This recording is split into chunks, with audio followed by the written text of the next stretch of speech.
Today's read aloud is called The Trouble with Trolls. Yes, Treva is hiking in the mountains and she's with her dog, and the trolls want to take her dog. Will they? Let's find out today. Written and illustrated by Jan Brett from 1999, it's Trouble with Trolls. My name is Treva, and I have trouble with trolls. It all happened one day in early spring when I decided to visit my cousin who lives on the other side of Mount Baldy. It takes all morning to climb up the mountain, but then I fly down the other side on my skis. My dog Toofy and I walked up the path until we reached the place where the last of the old trees stood, and that's where the trouble with trolls began. As we walked through the trees, something scuttled by. Toofy ran after it. I heard a yelp, and there was Toofy, caught tight in the arms of a troll. I was certain that's what he was, with his long, furry tail, big ears, and one gold earring. The troll squealed and growled, "I want dog."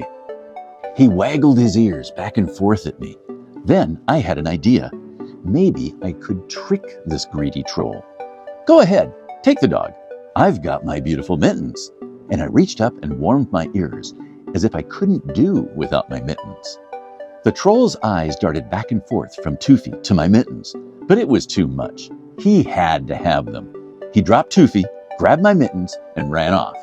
I was so pleased about tricking that troll that I didn't notice that Toofy was missing again until I came face to face with a second troll. This one was rocking with glee, his long nose buried in Toofy's warm fur. "I got dog," he boasted. I shrugged. "Oh, you can have the dog," I said. "Just don't take my favorite pom-pom hat." I fluffed it up and dusted my nose with it. The troll's eyes lit up. He snatched the hat and scurried away as fast as he could go. What a morning! I had lived on Mount Baldy all of my life, and I had never heard of anyone ever seeing a troll. It was time to take steps. "Toofy," I ordered, "from now on, you follow me." What I didn't know is that a third troll was sneaking up behind us. I heard a noise. Whoop! The troll had grabbed Toofy by the tail and was pointing to a big iron pot. "Pull! Pull!" she cried. I slipped off my sweater when she wasn't looking. "Phew!" I said. "That leaves my special puller." I put a rock down the neck of my sweater and pulled it by the arms to show how it worked. Trolls are dim, but this one was smart enough to see that my sweater was just the thing to drag her pot. She scampered away with it, and Toofy and I listened to the bong, bong, bong of the pot bouncing down the mountain. Now we could see the top of Mount Baldy. What a relief! What we didn't know is that we were walking toward double trouble. As Toofy and I squeezed between two boulders, twin trolls jumped out. "Ha! Ha!" they bellowed together and pounced on Toofy. This time I was ready. I saw their pointy little heads and knew just what to do. Off came my boots. I dangled them in the air. Imagine wanting a dog and ignoring these. Instantly, the twin trolls dropped Toofy and leaped for my boots. As they disappeared into the distance, I looked down at my Toofy. The top of the mountain was close. "I'm not taking any chances. I'm going to carry you the rest of the way." Each step was harder. I held Toofy tightly and kept going. When we reached the top, all 5 trolls were waiting. "We want dog," they bellowed and ran toward us. In the scuffle, they got Toofy away from me. I closed my eyes to keep back the tears. Then I knew what to do. I reached around and unbuckled my skis. I held them so the sun would sparkle on their shiny paint. I shook them so the trolls could hear their tiny bells. I waved them through the air, making a swoosh, swoosh sound. Finally, I whispered, as if it were a big secret, "I can fly with these." "Fly?" the trolls roared. "How fly?" I picked up my ski poles. I blew on my hands to warm them. "I need my mittens to show you." The troll with the big ears threw my mittens over. "I can't fly unless I can see," I said reluctantly. "I'll need my hat to keep the wind from blowing my hair in my eyes." The troll with the long nose tossed me my pom-pom hat. "Look," I said, shivering in the wind.